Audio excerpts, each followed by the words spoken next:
Ça, je pense, c'est une question quand tu deviens parent que tu te poses tous les jours. Il faut être le premier coup de fil quand on investit dans une boîte, quand ça va mal. C'est très dur d'être entrepreneur. C'est très très dur, on se sent très seul. Mais donc à la position de ta fille, tu dis papa, il fait des choses incroyables. Apparemment, son fonds, j'ai entendu qu'il gérait 4 milliards, ce qui est énorme. Mais du coup, papa, c'est quoi le monde de demain que tu rêves? Je me dis, mon Dieu, mais cette vie va disparaître. Avant de parler de ce que ça marche pas, déjà, ça peut marcher. Pour transmettre, il faut donner à connaître. Fais ton parcours, mais ne t'oublie pas. La mémoire, c'est ce qui reste quand on a tout oublié. C'est quoi mon héritage? Ça me rend fou de bonheur, quoi. Il me donne de la domina, un flingue et une veste en cachemire. Et je mets 2 balles par terre. Bon, ça va aller, hein. Tu as besoin de la Bible et de Shakespeare. Pour moi, la transmission est le passeport pour l'avenir, car demain appartient à ceux qui s'y préparent aujourd'hui. Alors aujourd'hui, je suis extrêmement content et heureux de rencontrer un jeune trentenaire qui a fait HEC puis Polytechnique. Cela fait presque 10 ans qu'il travaille dans le milieu du venture capital. Il a commencé assez jeune, à l'âge de 21 ans. Aujourd'hui, il est associé gérant d'un des plus grands fonds qui s'appelle Headline. Il a investi avec ses collègues dans Sora, Mistral AI et d'autres. Il est donc un pilier, on pourrait dire, du venture capital aujourd'hui dans l'écosystème parisien et une forte appétence à la transmission dans son métier. Il va nous en parler, notamment grâce au renouvellement de la société via la technologie et via les choix qu'il fait et les investissements qu'il décide de mettre en place pour impacter le futur de la réalité de notre quotidien. Bonjour Jonathan.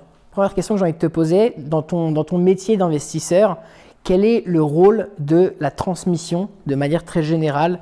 Donc en fait, une des grosses briques de notre métier, c'est de lever de l'argent. Donc auprès d'investisseurs, de fonds, ça peut être des gouvernements, ça peut être des familles, ça peut être des individus. Il y a pas mal de sources d'argent différentes. Déjà, on va essayer de choisir là où on va prendre cet argent, parce qu'il y a des sources très différentes. On travaille avec des universités, des hôpitaux, etc. Une de nos responsabilités, parce qu'on a quand même un comité d'investissement et on choisit finalement là où on va flécher l'argent. Donc on a une sorte d'intermédiaire finalement du capital. Donc en l'occurrence, nous on est vraiment spécialisé sur de la tech, du digital, donc des industries qui vont vraiment changer notre société demain, dans les 10 années à venir, dans les 20, 50, peut-être plus, et qui vont avoir un vrai impact. Donc on a je pense, quand on est investisseur en capital risque, on est quand même très long terme. D'ailleurs, quand on regarde par rapport au private equity, c'est toujours plus compliqué le capital risque parce que c'est un peu plus volatile, on peut faire des rendements plus importants, donc ça c'est intéressant, mais ça prend toujours un peu plus de temps que le LBO par exemple, ou que des activités qui investissent dans des boîtes plus matures. Donc nous on va vraiment investir au tout début de nouvelles technologies, nouvelles tendances et on ne connaît pas forcément les points négatifs, les choses qui peuvent, les conséquences qui peuvent arriver sur le très long terme à cause de cette technologie. Mais en tout cas, notre but, c'est de détecter ces tendances de fond, de voir ce qui va apporter de la valeur. La valeur, on peut la définir de plein de manières différentes. Et on va participer justement à la transmission d'une planète ou en tout cas d'une petite partie de l'économie ou de la planète qui sera différente grâce à cet investissement, à cet argent qui va être fléché dans ces entreprises. Comment tu arrives à faire tu as trouvé le compromis entre retour financier et monde dans lequel tu aimerais que ta fille vive et grandisse de demain? Comment tu arrives à faire ce trade-off, ce compromis entre les deux? Alors c'est intéressant, tu parles de ma fille. Moi, ma fille, elle a quasiment, va avoir bientôt 2 ans. Et donc j'ai été investisseur avant et je le suis après, donc forcément ça peut avoir un impact. Nous, notre objectif, et c'est quand même le cas de la majorité des grands fonds, on a des objectifs premiers qui ne sont pas stratégiques, contrairement à des entreprises qui peuvent investir dans la tech, mais c'est vraiment des objectifs financiers. Parce qu'on lève de l'argent, je te l'ai dit un petit peu au début, c'est pas notre argent. Donc notre responsabilité, c'est de développer leur capital. Donc ça, c'est le premier objectif. Et pour ça, on va regarder plein de choses. Mais c'est vrai que le critère financier, c'est pas le seul critère qu'on va regarder. Et par ailleurs, il y a quand même une convergence. Alors ça, je peux pas donner trop de données par rapport à ça, mais j'ai l'impression qu'il y a quand même une convergence entre des critères extra-financiers et des critères financiers aujourd'hui. C'est-à-dire que finalement, ce que la société va adopter, que ce soit les individus, les entreprises, les gouvernements, ça va en général, est-ce qu'ils vont payer pour finalement ils vont payer pour des solutions qui vont dans le sens d'un monde meilleur. Donc qu'est-ce que j'entends par là? Il va y avoir beaucoup de, tout l'aspect ESG finalement, donc tout ce qui touche au climat, à la gouvernance, on va pouvoir parler de ces deux aspects-là. Nous, je pense que, moi en tout cas, c'est ces deux aspects sur lesquels je mets de l'emphase, parce qu'entre tous les critères extra-financiers, finalement, il faut choisir. Mais donc à la position de ta fille, tu dis papa, il fait des choses incroyables, apparemment son fonds, j'ai entendu qu'il gérait 4 milliards, ce qui est énorme. Mais du coup papa, c'est quoi le rêve, le monde de demain que tu rêves? Et que tu essayes c'est ça, c'est des briques que tu poses tous les jours, des investissements que tu mets tous les jours pour cristalliser un peu le monde que toi, Jonathan, espère un peu demain. Ouais, c'est une bonne manière de le voir. Après, il y a quelque chose qui est très spécifique à tout le modèle d'affaires du venture capital. Cette chose qui est assez spécifique, c'est un peu ce qu'on appelle la power law, nous, dans notre jargon. C'est-à-dire qu'en fait, on va faire 20-30 mises, et qu'il y en a une, deux, trois, parfois un peu plus, une toute petite partie qui vont devenir énormes. Notre but, c'est pas de se dire ok, je veux que la ville de demain soit comme ça, je veux que l'équilibre, que tel secteur soit transformé de cette manière-là. On va regarder pas mal de secteurs et on va espérer qu'il y ait quelques sociétés qui deviennent vraiment énormes et transformationnelles, très impactantes de façon complètement démesurée par rapport aux autres. Après, on forme plein de thèses et on a plein de rêves un peu différents en fonction des secteurs. Mais au final, ce qu'on va poursuivre comme mission, c'est est-ce que, en France, en Europe ou dans le monde, mais moi je regarde quand même beaucoup les boîtes françaises, est-ce que je suis capable finalement de trouver un entrepreneur sur un sujet important qui va être capable de monter une boîte importante? C'est quoi une boîte importante? C'est une boîte comme, c'est par exemple un GAFA. On n'en a pas en France aujourd'hui. Donc comment aujourd'hui on peut justement trouver le prochain entrepreneur, les prochains fondateurs qui vont être capables de construire quelque chose d'énorme et qui va repositionner la France ou l'Europe au premier rang de la tech. Moi, c'est ça que je vais regarder aujourd'hui, c'est ça que je vais essayer de trouver. Tu marches à l'intuition, tu marches à la fibre et à l'énergie, ou tu es un mec hyper pragmatique et en fait, non, tu as développé une sorte de matrice intellectuelle qui te permet de mettre la personne dans une case. Comment tu fonctionnes en fait? Quand tu analyses une personne, quand tu arrives en rendez-vous, quand tu as des decks qui arrivent de nouvelles boîtes? Quand on fait du VC, on a énormément de faisceaux de data. Donc on a tout le temps. On a des données, c'est vraiment comme ça qu'on… Et quand je dis expérience, en fait, je dis souvent que c'est à l'intuition, mais en fait, c'est pas vraiment une intuition très… pure, dans le sens où en fait cette intuition elle est très influencée par énormément de choses. Typiquement, la majorité des fondateurs dans lesquels je vais investir, je les connais depuis très longtemps, ou j'ai entendu parler d'eux depuis très longtemps, ou alors je les suis et je demande des infos sur eux tout au long de leur carrière. Et donc souvent ça va être des gens qu'on va suivre pendant des années et des années. Il y a des gens que je commence à connaître depuis 10 ans dans lesquels j'investis aujourd'hui. Donc c'est vraiment de la donnée sur la personnalité, sur la capacité de ces personnes à attirer des talents, à être attractifs, parce que les gens changent aussi. Donc un entrepreneur d'il y a 10 ans, ce n'est pas le même qu'aujourd'hui. Il y a des gens à 25 ans qui n'ont pas cette expérience, cette capacité à recruter et qui se développent, qui développent un certain charisme, une expertise, etc., qui va leur permettre d'attirer autour d'eux une équipe de tueurs. Il y a des gens qui vont développer cette capacité à penser international, à aller aux États-Unis, à être capable de recruter hors de France. Voilà, c'est vraiment des caractères que moi je vais aller rechercher. Après, il y a plein d'autres données. Donc je regarde évidemment sur le marché, je suis assez spécialisé moi sur certains secteurs. Le SaaS, l'intelligence artificielle, la fintech, ça va être les business models, les secteurs que je vais regarder. Donc, au bout d'un moment, on en voit passer des choses et on sait de plus en plus vite. La transmission de l'entrepreneuriat, de la fibre entrepreneuriale, est-ce qu'elle se fait vraiment ou est-ce qu'on est avec un esprit d'entrepreneur, un esprit du goût du risque? Voilà, ça fait 10 ans que tu investis dans des boîtes, tu as dû voir des personnes qui sortent d'école et qui commencent leur boîte, des personnes au bout de 20 ans d'industrie qui rentrent et qui commencent leur boîte. Est-ce que cette transmission de l'esprit de la fibre entrepreneuriale, elle est innée ou elle se fait avec l'éducation, avec l'environnement d'après toi? Quand on fait mon métier, on réfléchit tout le temps à ce qui permet de créer des très bons entrepreneurs.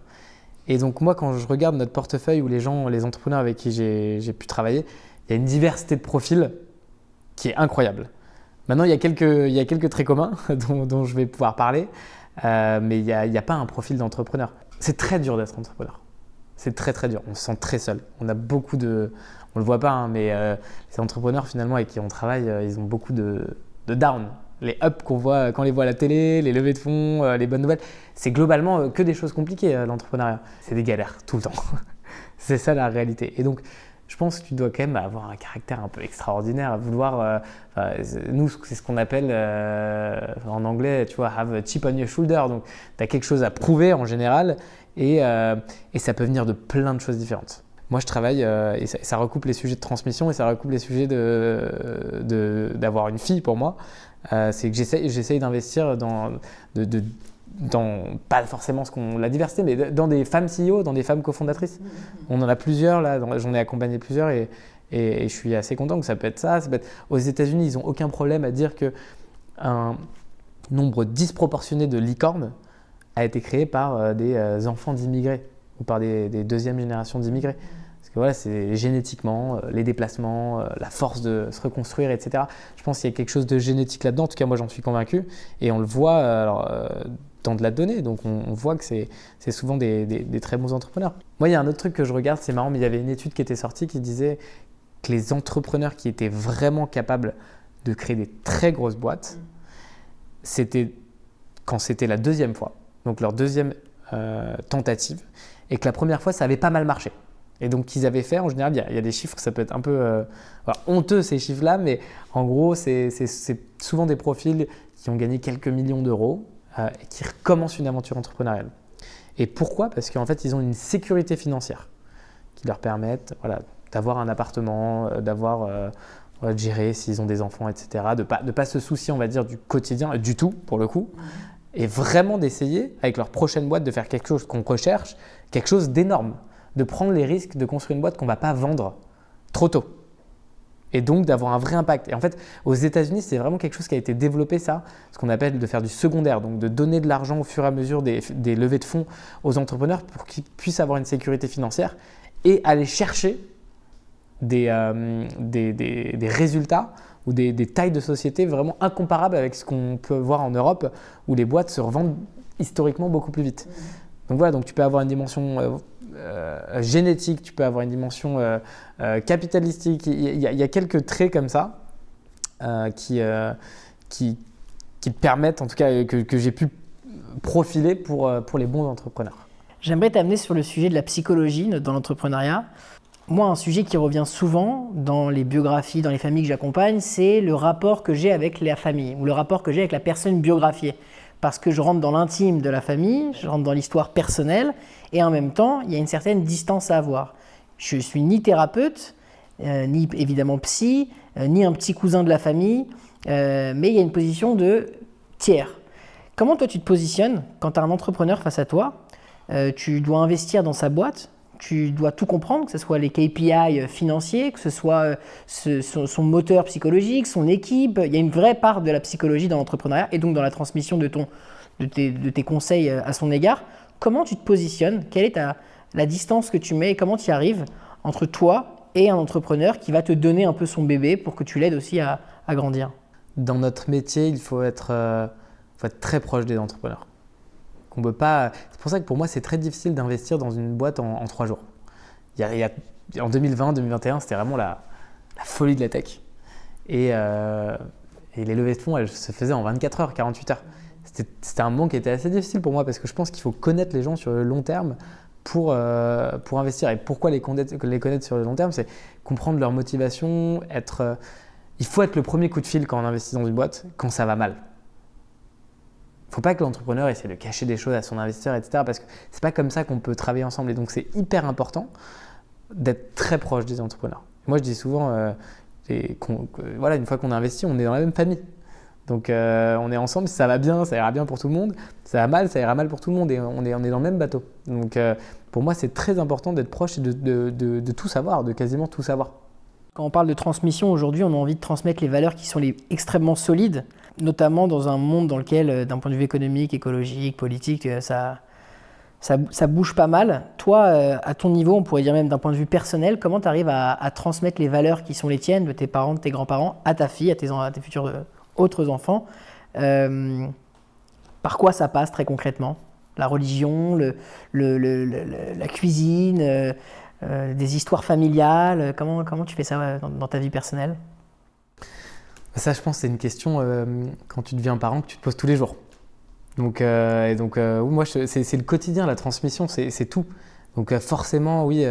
Alors moi, oui, la cuisine, c'est quelque chose d'important, mais au-delà de ça, c'est vraiment, c'est les photos, c'est les histoires, c'est raconter. En fait, c'est vraiment mettre des mots au quotidien et faire l'effort de communiquer sur des choses que tes enfants, ils n'ont pas forcément vécues. Donc pour moi, il faut vraiment énormément parler à ses enfants, leur raconter. En tout cas, moi, c'est ce que je fais avec ma fille et je lui raconte plein de choses sur notre famille, même si elle comprend peut-être la moitié aujourd'hui. mais c'est vraiment être tout le temps dans la communication, raconter tout le temps des histoires. J'imprime plein de photos, on regarde, on parle des différentes personnes de ma famille et de leur histoire et ce qui était important pour eux. Et je lui raconte tout ça. Pourquoi c'est essentiel de transmettre, notamment par rapport à quand on a nos grands-parents qui sont nés dans d'autres pays? Pourquoi, en France, on est très loin il y a 2 générations d'un point de vue vie quotidienne. Pourquoi, d'après toi, c'est essentiel de transmettre, que ce soit à travers des photos, des écrits, un livre ou des échanges au quotidien avec ses enfants? C'est essentiel parce que je pense qu'on oublie. On oublie hyper vite. Une fois que quelqu'un n'est plus là, tu oublies tout très vite. Tout te semble d'ailleurs très lointain, très rapidement. Et donc en fait, raconter, transmettre, ça te permet de te rappeler. Je sais pas, la vie, la Terre, l'humanité, c'est sur des temps tellement, tellement longs que si nous, on prend pas cette responsabilité de raconter à nos enfants, ça s'oublie. On est tous à la poursuite de notre identité et comprendre d'où on vient, pourquoi on est ce qu'on est. C'est ce qui donne confiance dans le quotidien, c'est de savoir exactement ce que tu es. Et je trouve que parfois, ça permet d'avoir des déclics, ça permet d'expliquer les choses. Et donc, comprendre son identité, c'est aussi donner, je pense, confiance aux enfants. En tout cas, moi, c'est comme ça que je le vois. Tu es spécialisé dans l'IA, le SaaS, donc toutes les nouvelles technologies plus. Comment tu vois notre présent et les années à venir avec, d'un point de vue, encore une fois, mémoire, ancrage de la mémoire? Tout va très vite, on a accès évidemment à tout, mais finalement on a accès pas à grand chose étant donné que tout est accessible à portée de main. Cette mémoire vive, ces IA qui arrivent, conversationnelles, etc. Comment toi tu te positionnes un peu en expert de ce domaine, mais d'un point de vue très simple? On parle de transmission, on parle de mémoire, on parle de valeur, et de l'autre côté, il y a des mémoires énormes qui évidemment nous surpassent déjà. Comment tu te positionnes? Évidemment, c'est une opportunité, c'est un risque. C'est quoi ton analyse sur ça? Les nouveautés, ça fait toujours peur. Et nous, ce qu'on dit souvent, c'est qu'on surestime l'impact sur le court terme et on sous-estime l'impact sur le long terme. Et donc, c'est toujours sur ces choses-là qu'on essaye de jouer et qu'on essaye de comprendre.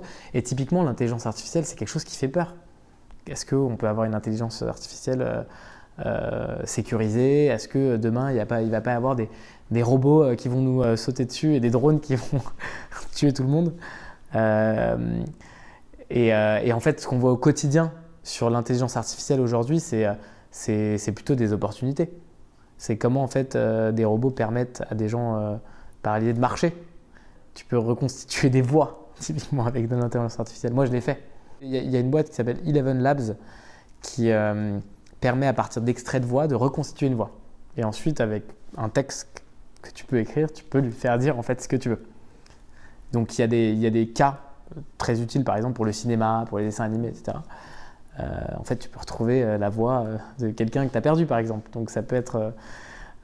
tu parlais de mémoire, c'est marrant, tu peux faire revenir… des gens qui ne sont pas là avec de l'IA. Moi, je pense que le progrès et l'innovation, si c'est bien utilisé, on peut toujours faire avancer la société dans le bon sens.